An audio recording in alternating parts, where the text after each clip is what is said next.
태극사랑을 이제 시작하겠습니다. 시청자분들께서 좀 똑바로 앉아서 그 얼굴을 카메라를 직시하면서 그 표정도 좀 보여달라, 뭐 그렇게 요청하시는 분들도 있고, 또 이렇게 얼굴이 나오면서 진정한 자세로 얘기하는 것이 좀 더 믿을만하다, 이렇게 말씀하시는 분들도 있고, 또 저도 쭉 그 문제를 생각해 왔는데요. 그간 이렇게 이제 그 자료 화면 비추고, 앞으로 그런 방송도 할 것입니다만은, 이렇게 정자세를 취하고 어떠한 중요한 쟁점에 대해서는 집중적으로, 논리적으로 그것을 갈파해 나가는 그런 방송을 해야 할 필요가 있을 때는 하겠습니다. 제가 어저께 그 이회창 총재의 그 발언, 박근혜 대통령의 판단력에 문제가 있다, 그러한 뉴스에 대한 제가 논평을 이제 했더니, 저희 시청자분들 중에 이제 몇 분이 전화를 해서 참, 역시 이 태극사랑 이 멘트는 정말 누구도 못하는 멘트를 이렇게 해주셔서 너무나 감사하다, 그리고 좀 더 해달라, 그러한 멘트를 좀 더 해달라, 이런 요청도 하시고, 그래서 몇 가지 좀 더 빠진 문제에 대해서 제가 추가적인 논평을 조금 더 하겠습니다. 저는 그 박근혜 대통령이 다른 역대 대통령들은 하나도 탄핵이 된 사람이 없는데 왜 박근혜 대통령만 탄핵이 되었는가, 거기에 대한 답변을 제가 하겠습니다.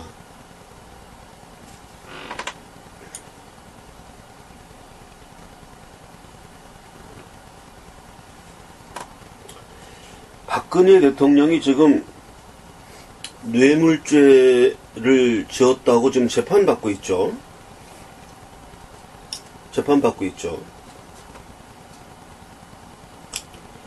역대 대통령 가운데 뇌물죄 안 지은 사람 한 사람만이 유일하게 박근혜 대통령입니다. 그 이외의 모든 대통령은 전부 뇌물죄를 지은 사람들입니다. 다만 그들은 처벌받지 않았고, 박근혜 대통령은 지금 이 정도면 처벌이 되고 있는 거예요. 벌써 감옥살이를 하고 있지 않습니까? 박근혜 대통령만 뇌물죄를 안 지은 사람인데 오히려 뇌물죄를 지었다고 좀 처벌을 받고 있는 겁니다. 죄송합니다. 왜 그러냐? 그래서 지금 박근혜 대통령 뇌물죄 사건을 지금 만들고 있지 않습니까?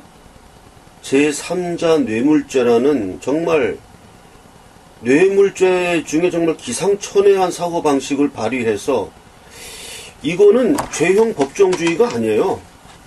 박근혜 대통령을 제3자 뇌물죄의 정범으로 이렇게 지금 기소한 이거는 죄형 법정주의가 아니고, 이건 죄형 유추주의예요. 죄형 유추주의. 뭐 있지도 않는 그런 죄형 유추주의에 해당합니다. 이건 법정주의가 아니에요.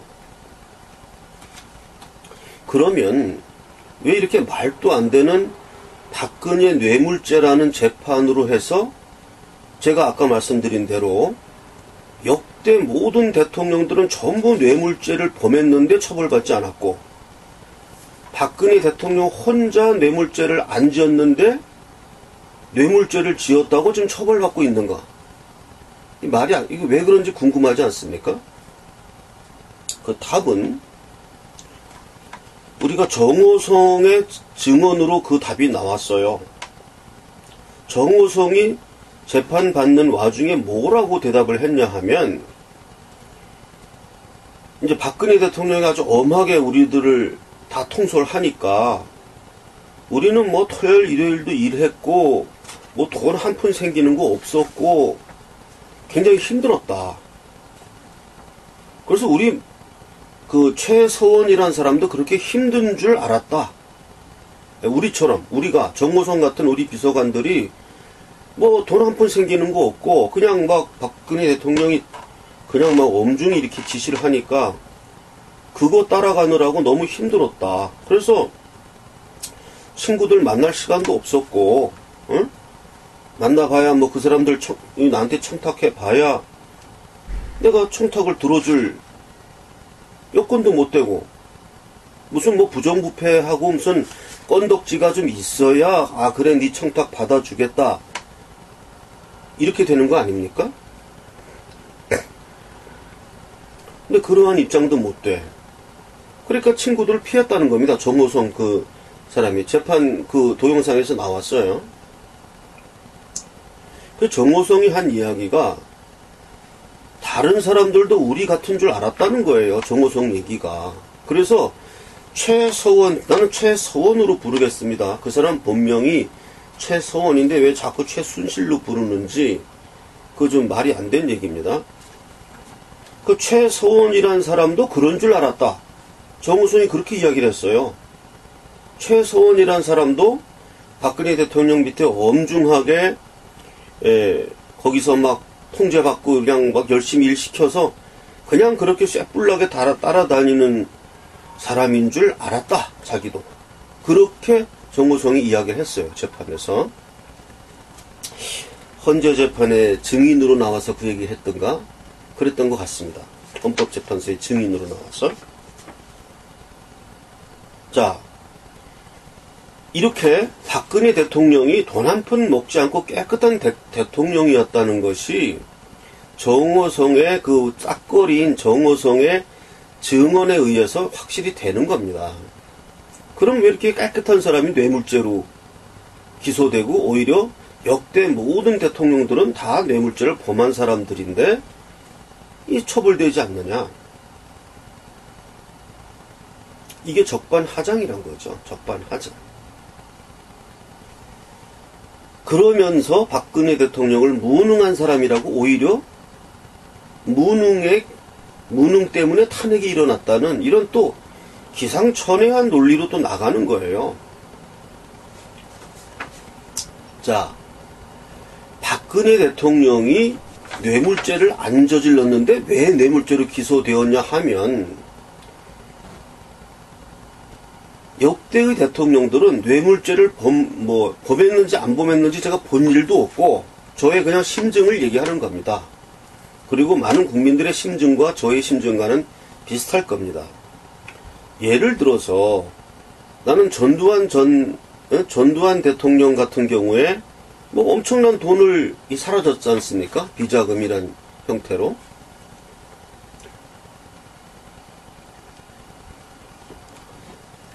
그래서 지금 내 포켓에 30만 원이 전부다 이렇게 말씀을 하셔요.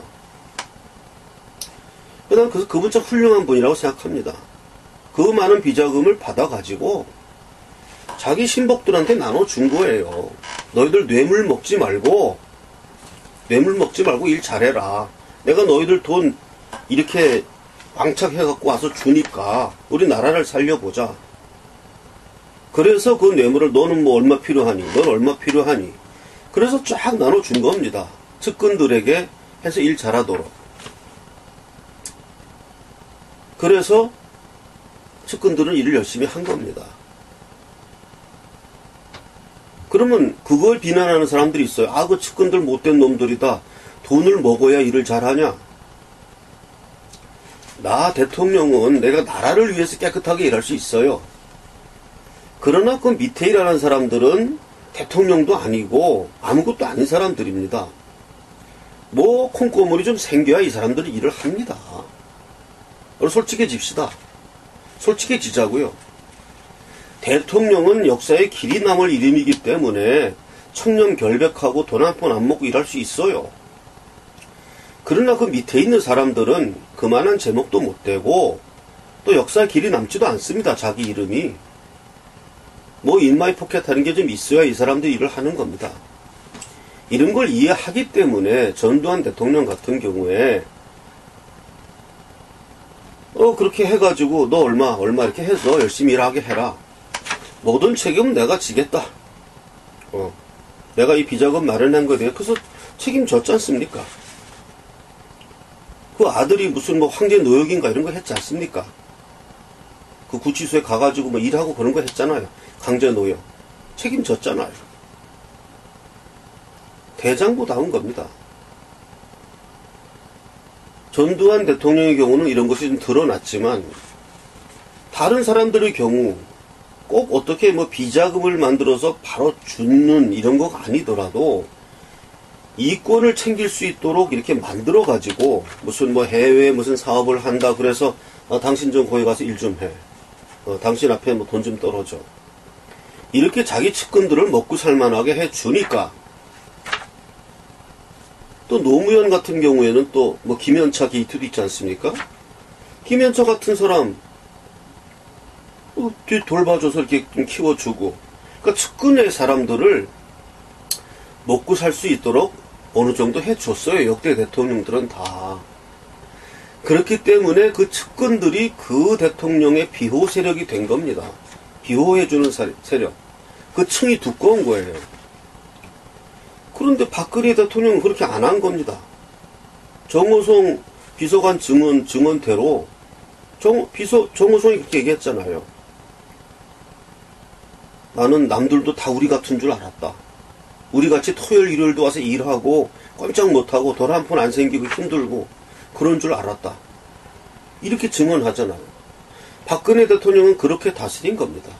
가장 뇌물을 먹지 않은 사람이 뇌물죄 먹었다고 지금 재판 받는 거예요. 이게 그렇게 뒤집어 씌워가지고 예수께서 말씀하셨습니다. 너희들 가운데 죄 없는 자가 저 사람에게 돌을 던져라. 이거 죄 있는 자들이 죄 없는 자에게 돌을 던진 겁니다. 이게 지금 뭐 그런 면에서는 박근혜 대통령이 무능했다고 볼 수 있어요. 예, 그런 면에서 즉 측근들에게 이권 챙기지 못하게 한 점에서 깨끗하게 한 점에서 그것을 그런 것이 무능한 거라고 그것이 대통령의 무능함이라고 이야기한다면은 제가 동의하겠습니다. 예, 본인이 너무 청렴결백하고 본인 자신도 돈을 안 먹고 밑에 사람들도 다 돈을 못 먹게 만들었기 때문에 총체적으로 그런 것 때문에 비호 세력이 없어서 그래서 이렇게 탄핵을 당하게 되는 무능함이었다라고 이야기한다면 전 동의하겠습니다. 사실이 그겁니다.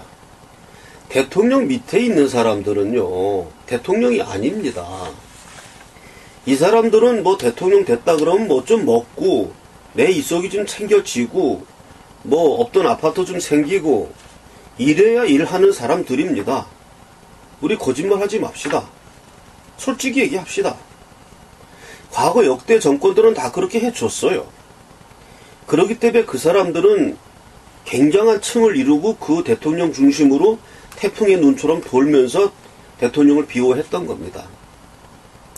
그러나 이것은 드러나지 않았어요. 탄핵을 안 받았으니까.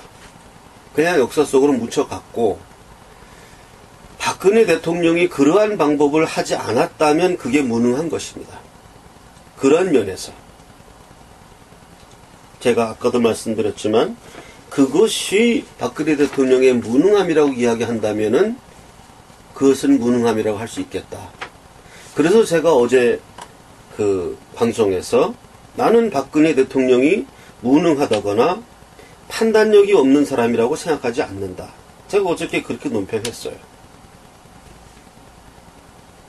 지금 제가 볼 때는 한명숙에 대한 보복으로 한명숙이 지금 감옥살이 하고 나왔지 않습니까? 거기에 대한 보복으로 지금 이 모양 이 모양 지금 사법농단을 하고 있는 겁니다. 예, 그 얘기는 좀 이따 하기로 하고요. 즉 박근혜 대통령을 국정농단이라고 해서 탄핵을 하고 파면시켰는데 정작 국정농단한 사람들은 다 파면이 안 됐고 다 임기를 채웠고 정작 농단을 안 한 사람만이 뇌물죄란 그 형을 뒤집어 쓰고 지금 이 모양 된 거예요. 그렇게 정리를 하겠습니다.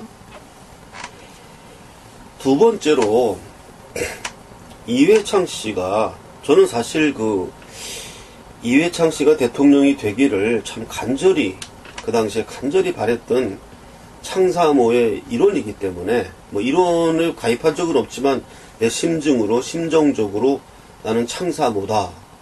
그리고 이회창 씨가 실각한 이후에도 저는 계속 이회창을 지지했습니다. 그리고 이번 대선에서도 제가 이회창이 대통령 후보로 나와야 된다. 예, 그 얘기를 이제 주변에도 많이 했는데 다들 이제 실소를 머금었어요. 뭐 나이가 너무 많지 않느냐, 뭐 말도 안 되는 소리다. 저는 신중하게 이회창 후보가 이번 대선에서 나와야 한다고 저는 이야기를 많이 했습니다. 그러나 그 어림도 없는 얘기가 되고 말았고요. 이회창 씨에 대해서 좀 비판을 하겠습니다.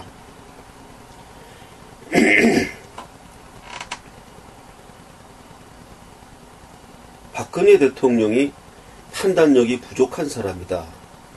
이렇게 말씀을 하시는데 과연 그런가요? 나는 정상적인 범위였다고 생각합니다. 박근혜 대통령의 판단 미스는 제가 뭐 분명히 집었죠. 전승절 참관은 그건 좀 잘못된 일이다. 너무 나갔다. 판단 미스 한 거죠. 그러나 그러한 판단을 하게 된 어떤 배경과 어떤 이유 같은 것이 상당히 정황적으로 그때 많았어요. 그래서 그 정도의 판단 미스는 허용되는 겁니다. 그게 뭐 아무 일도 없는데 가서 뭐 아양 떨고 그런 게 아니잖아요. 나름대로 당시 중국을 움직여서 북한을 압박하기 위한 카드로서 그렇게 가서 이쪽에는 약간 신의를 좀 저버렸지만 그쪽을 얻기 위해서 한 것이었고 저는 그것은 너무 나갔다고 얘기하지만 허용되는 범위 안에 들어가는 겁니다. 나는 박근혜 대통령의 판단 미스가 판단력이 부족한 것이 어디서 나왔는지 뭐 좌파적인 경제정책을 실시하였다. 그것도 지금 우리나라가 지금 좌파 세상이 됐다는 게 지금 다 드러났지 않습니까? 그럼 많은 사람들이 좌파적인 생각을 갖고 있는데 대통령이라고 해서 그런 좌파적인 그런 정책을 안 할 수가 없는 거예요. 안 할 수가 없는 겁니다. 그래서 일부분 할 수 있는 거예요. 물론 그것도 잘못된 거죠. 잘못된 거 왜 좌파적인 경제정책을 합니까? 그거 잘못된 거죠.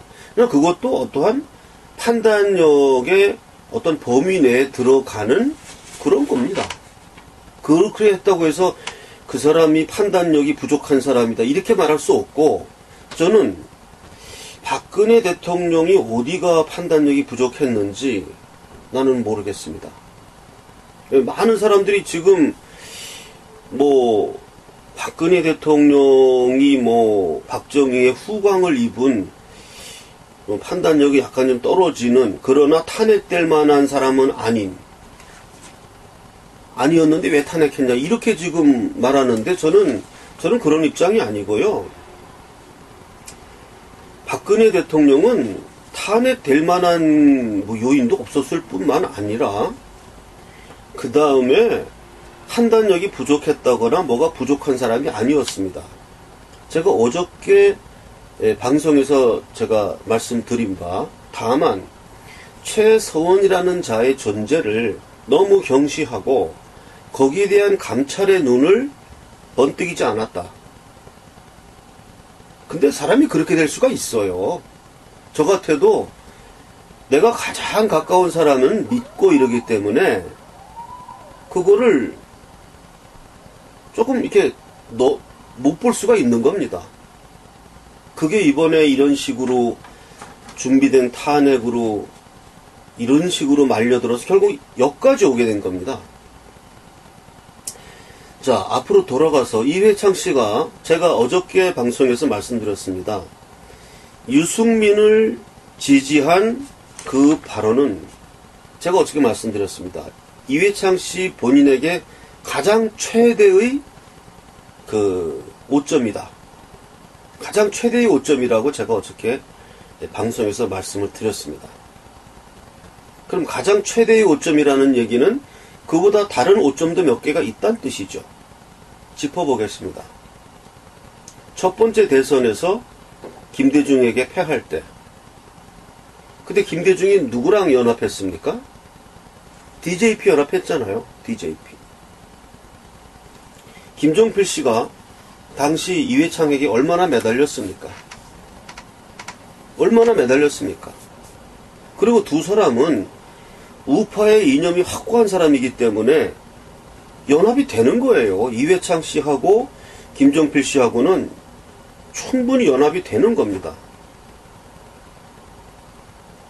그런데 엉뚱하니 도저히 이념적 색채가 맞지도 않는 김대중하고 김종필이 연합을 했어요. DJP 연합이라고 해서. 이게 얼마나 판단 미스입니까? 이회창 씨가. 큰 판단 미스죠. 그러나 제가 어제 방송에서 이것보다 더 큰 오점이 유승민을 지지한 겁니다. 예. 나는 그렇게 봅니다. 두 번째 노무현과의 그 대선에서 진 것은 뭐 일각에서는 뭐 노무현 씨가 그때 뭐 부정선거해서 대통령이 되었다. 뭐 이렇게 또 주장하시는 분들도 있는데 얘기가 그렇게 가버리면 더 이상 논의가 안 되기 때문에 일단 뭐 선거에 의해서 졌다 이렇게 가정을 하고요.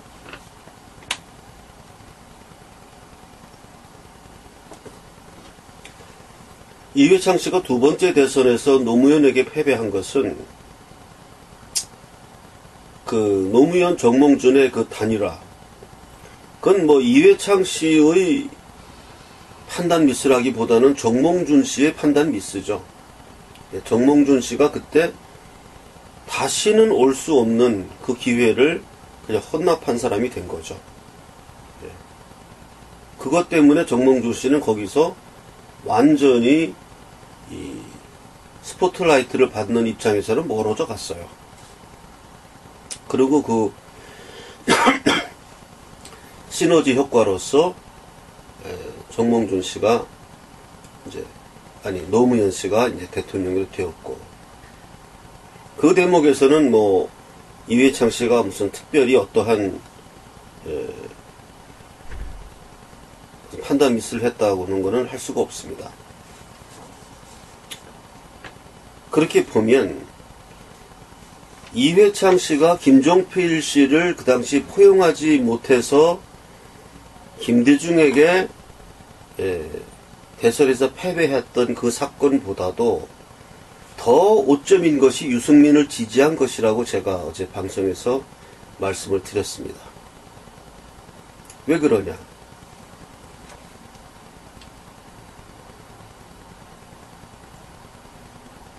그 김종필 씨를 이렇게 포섭하지 않은 거는 뭐 나름대로 알력이 있다든지, 또는 김종필 씨가 설마 김대중 씨와 손을 잡겠느냐라고 생각할 수가, 누구나 그렇게 생각했어요.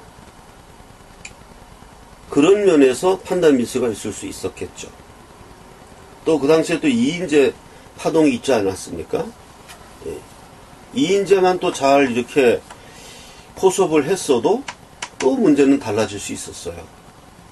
누구도 그 당시에 이회창 그때가 한나라당 신한국당이죠.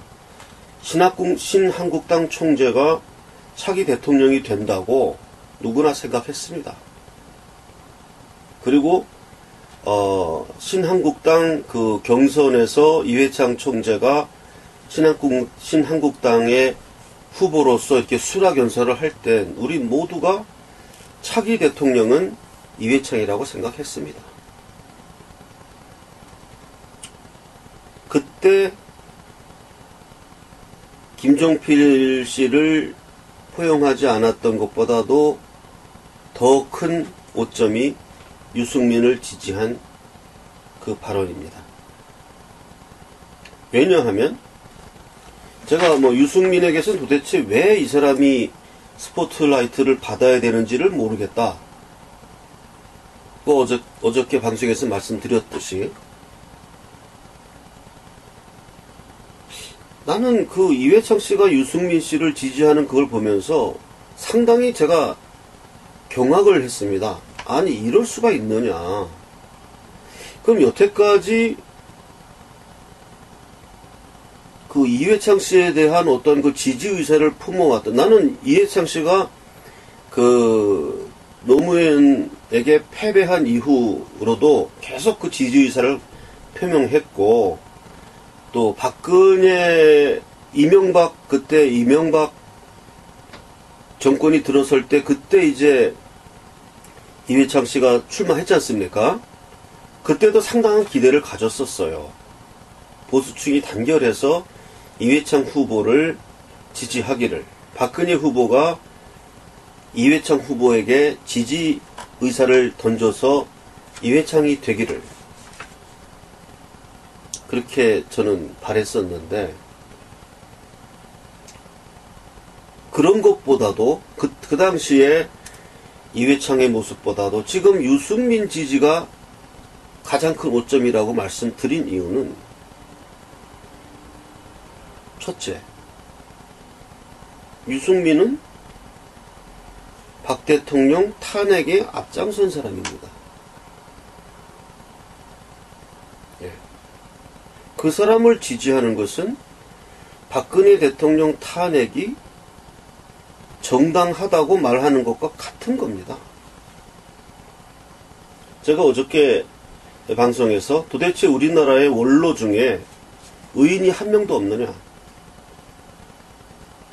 이회창이라 이런 석자는 비록 대통령이 되지 못했지만 거의 역대 대통령 후보 중에 가장 그래도 영향력 있는 분이 아니었나 생각합니다. 이 우파 후보 중에, 실패한 후보 중에 그래도 가장 영향력 있는 후보가 아니었냐. 그리고 가장 원로급이 아니었을까. 가장 중량급 선수가 아닌가. 저는 그렇게 생각합니다. 그런 분이 유승민 같이 박근혜 대통령 탄핵에 앞장선 사람을 지지한다. 곧 박근혜 대통령 탄핵을 인정한다. 이것은 앞서 있었던 어떠한 판단 미스하고는 비교가 안 되는 것입니다. 예. 앞에 있었던 판단 미스는 물론 아쉬워요. 정권을 간발의 차이로 빼앗겼으니까 아쉽습니다만은, 이제 와서 사실 이미 그 중앙 정치에서 멀어져 버린 사람의 입장에서, 그 이회창이라는 사람이 이미 멀어진 사람의 입장에서 유승민을 지지하든 유승민 지지 안 하든 사실 이제 영향력은 없습니다. 이제 와서. 그렇게 따지면 실리적인 면에서는. 그러나 실리도 없는 일을 지금 왜 하는 겁니까? 나는 좀 외람된 말씀입니다만은, 저분이 그래도 권력에 대한 향수가 너무 좀 강하셔서, 그래도 유승민에 대한 어떠한 그 도박을 거는 심정이었을까? 권력에 대한 향수가 이렇게 강한 것일까?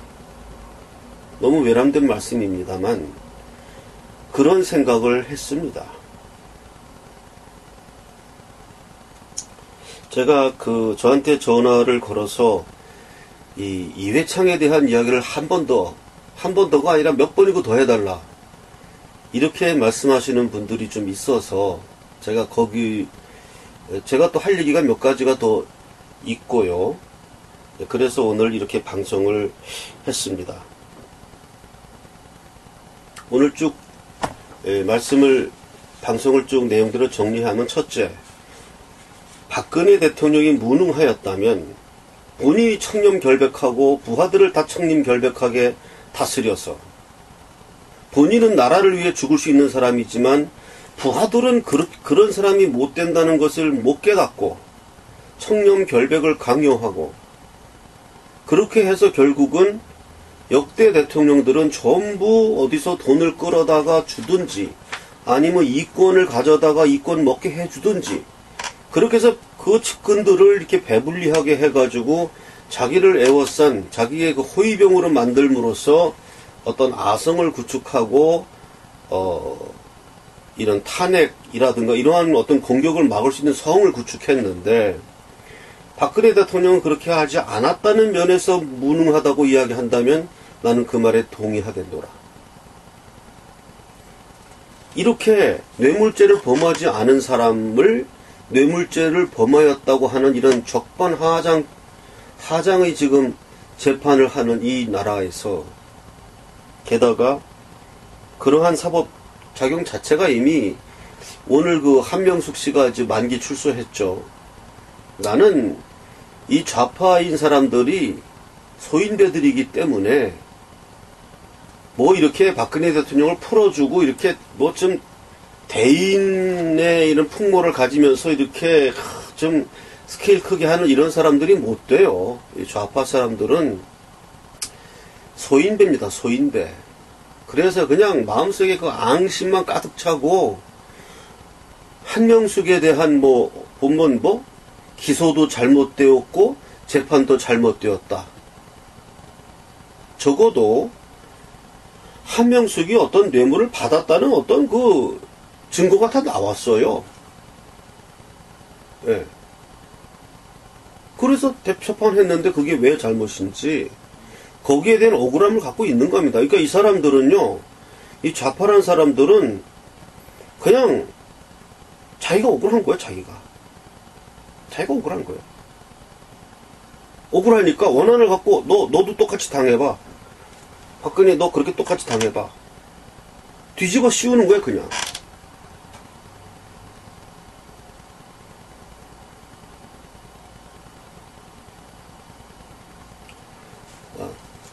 오늘 이만큼 저는 그 박근혜 대통령이 지금 많은 원로라든지 뭐 하는 사람들이 박근혜 대통령의 무능함은 인정을 하되 탄핵은 잘못이다, 이 입장을 취하는 분들이 많아요. 아닙니다. 아니에요. 박근혜 대통령은 무능하지 않았습니다. 지금 그 조원진 씨가 주장하는 바에 의하면은 박근혜 대통령의 지시를 받고, 조원진이가 박근혜 대통령의 지시를 받고 공무원 연금 개혁과 5.18 이물관 행진곡을 바터 형식으로 해서 그 광주에 가서 하기로 지시를 받았노라, 이렇게 말하고 있지 않습니까?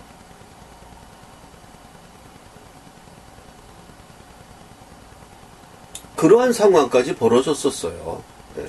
그런 상황 속에서 어떠한 그 좌파와 타협하는 이러한, 물론 그게 문제가 있었다고 얘기할 수 있겠죠.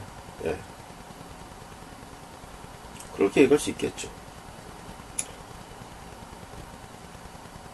얘기가 조금 더 정리하는 입장인데, 어쨌든 오늘 조금 두서없이 돼버렸는데요. 정리한다면은 박근혜 대통령의 판단이 잘못되었거나 판단력이 부족되었거나 무능했다는 그러한 많은 사람들이 지적하는 것을 저는 인정할 수 없다. 인정할 수 없습니다.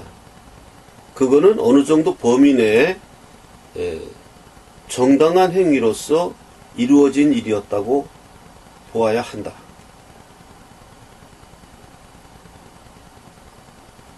이상입니다.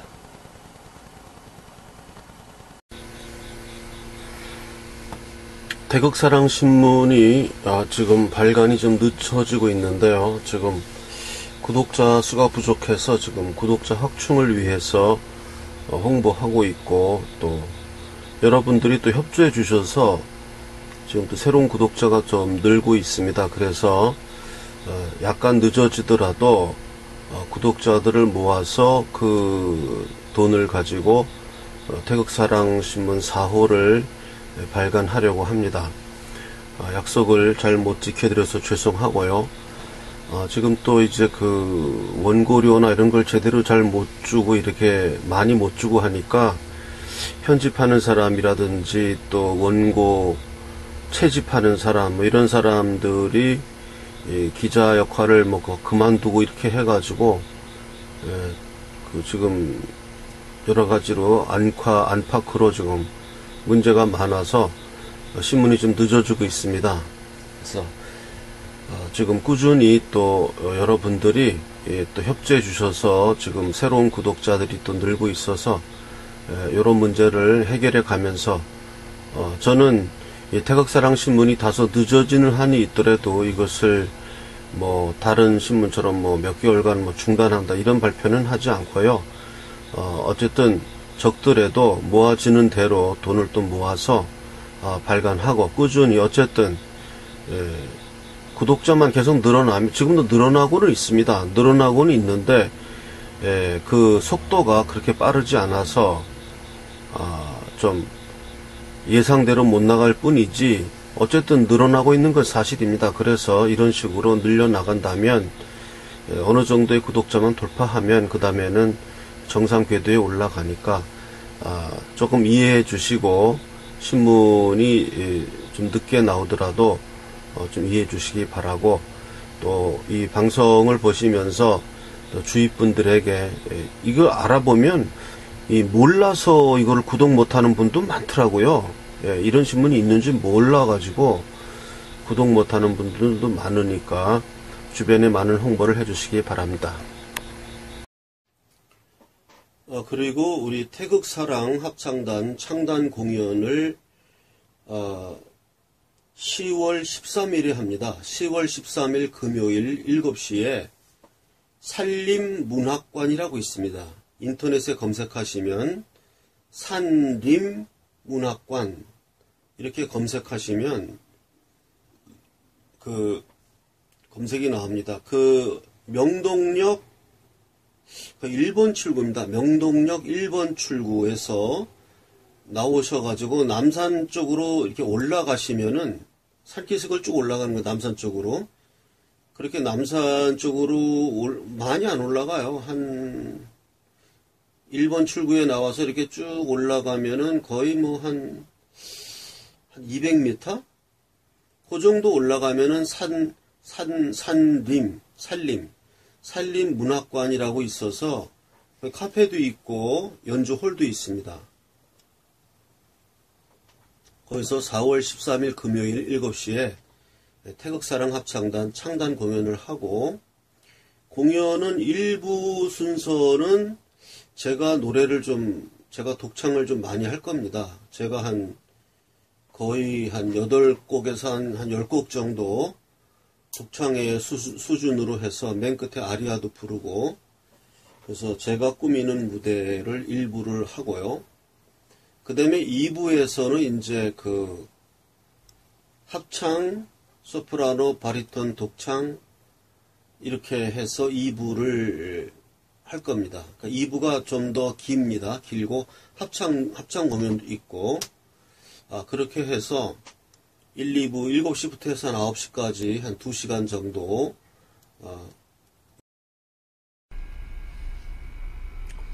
이 사진은 박정희 대통령 사진입니다. 태극사랑신문 2호의 표지 사진입니다. 지금 현재 태극사랑신문이 3호까지 발간이 됐습니다. 그래서 대한민국의 정론지를 겨냥하고 출범해서 지금 3호까지 찍어냈는데요. 지금 구독자가 많이 부족해서 지금 구독자가 지금 뭐 100명이 안 됩니다. 그래서 한번 태극사랑 신문을 발간할 때마다 한 130에서 150만원 정도가 듭니다. 뭐 적게 찍어도 그렇게 듭니다. 종이값밖에 차이가 안 나요. 그래서 2,000부, 3,000부 찍어서 다 이렇게 홍보용으로 돈 안 받고 이렇게 많이 돌렸는데요. 계속 그렇게 한다는 것은 끝이 보이기 때문에 할 수 없이 이제는 구독자를 받아서 그 돈을 모아서 신문을 발간해야 우리 태극사랑이 살아남는다 생각을 합니다. 구독자가 확보되지 않은 상태에서 계속 홍보용으로 계속 한번 찍어낼 때마다 150만원씩 들어가는데, 이거를 계속 한다는 거는 끝이 보입니다. 그래서 끝이 보여서 우리 태극사랑 신문이 중단되는 것보다는 일단 구독 선전을 많이 하고, 제가 적극 나서서 세일즈에 적극 나서고, 우리 유튜브 방송을 더 활성화시키고 해서 이 구독자를 더 모집을 하겠습니다. 그래서 구독 요청을 하시는 분들이 모아주시는 돈이 이 150만원을 넘을 때마다, 그러니까 한 20명, 15명 이상, 한 20명 가까운 분들을 구독 신청을 받을 때마다 태극사랑 신문을 발간해야지, 지금 이렇게 저는 상당한 기대를 가지고 태극사랑 신문을 발간했는데 기대에 너무나 많이 못 미칩니다. 제가 태극사랑 신문이 발간되면 구독하겠다고 약속했었던 문자 메시지 이런 거가 많았는데요. 이런 것을 믿고 태극사랑 신문을 발간했는데 실제 돈을 구독하고 하시는 분들 숫자가 적어서, 그것도 아주 현저히 적어서 지금 3호까지 발간을 한 후에 4호를 지금 발간을 하고, 지금도 벌써 오버해서 발간했는데요. 저는 어떤 독지가가 도와주거나 무슨 조식 그 대금으로 신문을 찍어내거나 이런 것은 방법이 아니라고 생각합니다. 이것은 구독자를 많이 모아서 구독자가 낸 구독료 가지고 신문을 찍어야 이게 제대로 돌아가는 것이지, 그 이외의 다른 방법은 바로 끝이 보입니다. 끝이 보이는 일을 할 필요가 없는 것입니다. 해서도 안 되고요. 그래서 제가 방송을 하는 것은 우리 태극사랑 신문이 계속 살아남기 위해서 더 많은 구독자가 필요합니다. 여타 다른 애국신문들은 저처럼 100명 이런 게 아니고 더 많은 인원을 가지고도 지금 발간을 못한다는 그런 이야기가 들리는데요. 저는 그만큼만 저한테 줬으면은 저는 이 태극사랑 신문 지금 하늘을 날고 있을 겁니다. 그만큼도 못 되는 거 가지고도 이만큼 이제 끌어왔는데요. 여기서 저는 신중하게 이렇게 끝이 보이는 그런 신문 발간을 무턱대고 할 수가 없기 때문에 적극 구독 홍보에 나서고, 여러분들도 태극사랑 신문 구독 홍보에 나서 주시기 바랍니다. 그렇게 해서 태극사랑 제가 이러한 작년에 왔던 각설이 타령 저번에 한번 한 이후로 또 있는 분들이 구독을 신청해 오셨지만 아직 그 숫자가 채워지지 않았습니다. 그래서 이 숫자를 채워가면서 적극 이것을 나의 신문으로 생각하시고 우리나라의 신문으로 생각하시고, 일단 최소한도 구독자가 600명은 넘어서야 마지노선을 넘는 것입니다. 600명을 넘는다 그러면은 다른 애국신문들 그 사람들은 10,000명이 넘어야 한다고 하고 있는데, 저는 그의 10분의 1도 안 되는 600명만 넘겨달라고 요청하는 것이니까, 제가 하고자 있는 이 경영 방식이 얼마나 짠돌이식이고, 욕 많이 먹으면서 하고 있어요. 욕 많이 먹으면서 하고 있습니다. 짠돌이라고. 짠돌이식으로 해서 살아남아야 됩니다. 살아남고 이기는 자가 정의입니다. 그러므로 이 방송 듣는 분들은 저희 태극사랑신문의 구독자들을 많이 구독해 주시기 바라고, 구독을 약속하셨던 분들, 또 이 방송을 처음 보시는 분들, 태극사랑신문 구독에 많은 참여를 부탁합니다.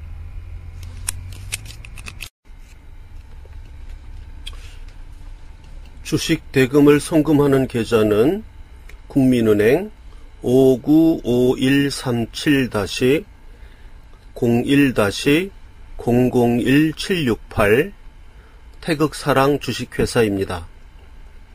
주식 대금 송금 계좌는 국민은행 595137-01-001768 태극사랑 주식회사입니다. 신문 대금 송금은 국민은행 111301-01-094293 태극사랑 신문방송사입니다. 신문대금 송금 계좌는 국민은행 111301-01-094293 태극사랑 신문방송사입니다. 저를 개인 후원하는 계좌는 새마을금고 3904-09-0139-429 예금주는 고승근입니다. 제 본명은 고선입니다. 개인 후원 계좌 새마을금고 3904-09-0139-429 개인 후원 계좌 국민은행 계좌 812-21-0374-284입니다. 개인 후원 국민은행 계좌는 812-21-0374-284입니다. 제 핸드폰 번호는 010-5300-7901입니다. 010-5300-7901 신문사 전화번호는 010-4378-4044입니다. 팩스 번호는 031-417-7901입니다. 031-417-7901입니다. 또 다른 팩스 번호는 031-408-4844입니다. 정기 구독 신청을 받겠습니다. 그래서 1년 구독료는 89,000원입니다. 1년치 주간신문이고 1년치 구독료는 89,000원이고요. 6개월 구독료는 45,000원입니다. 6개월 구독료는 45,000원. 구독을 신청할 계좌는 국민은행 1130-01-094293 다시 말씀드립니다. 국민은행 1130-01-094293 태극사랑 신문방송 주식회사입니다. 그리고 입금하신 후에는 010-5300-7901로 입금자 성함, 주소, 입금액, 입금자 성함, 주소, 입금액을 문자 메시지로 보내주시면 되겠습니다.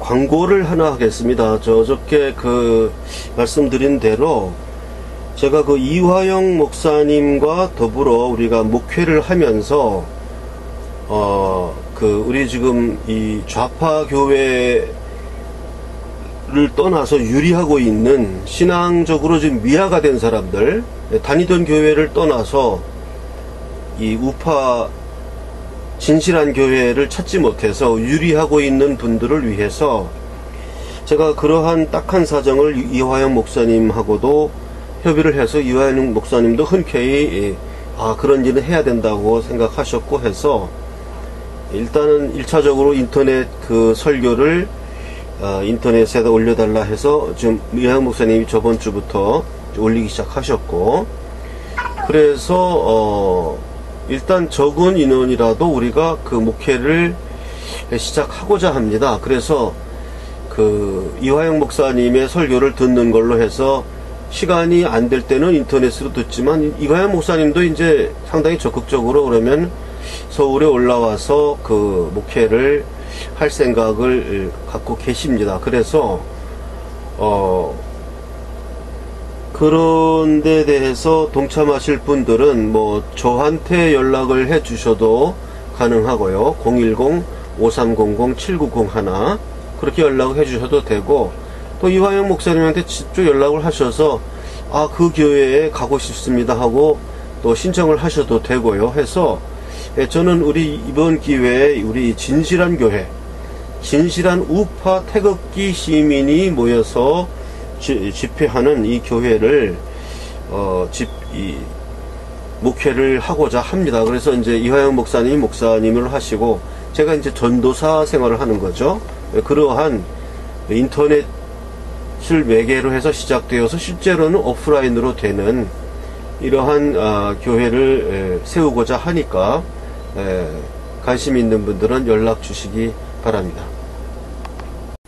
제가 뭐 하는 사람인지 또 궁금해 하시는 분들도 있고, 그래서 제가 성악가예요. 테너입니다. 그래서 제가 그 연주했던 동영상 하나를 같이 편집해서 올립니다.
어디